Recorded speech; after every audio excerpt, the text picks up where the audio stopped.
Welcome back to another technical video. Today, I'll be going through your question, answering it, and hopefully finding that solution that you need. Guys, remember to stay just a little bit crazy, just like me, and hopefully find that resolution you're looking for. Now, let's continue on to the video.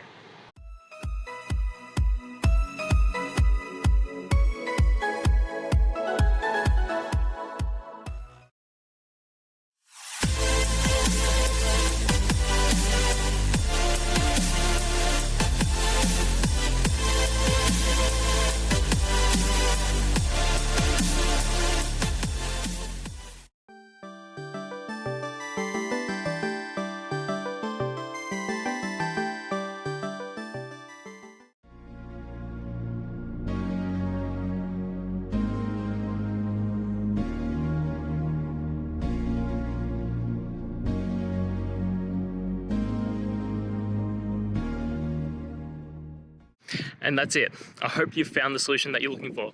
If you did, please hit subscribe. I'd really appreciate it. And until the next time that you need technical help, I hope you have a good one.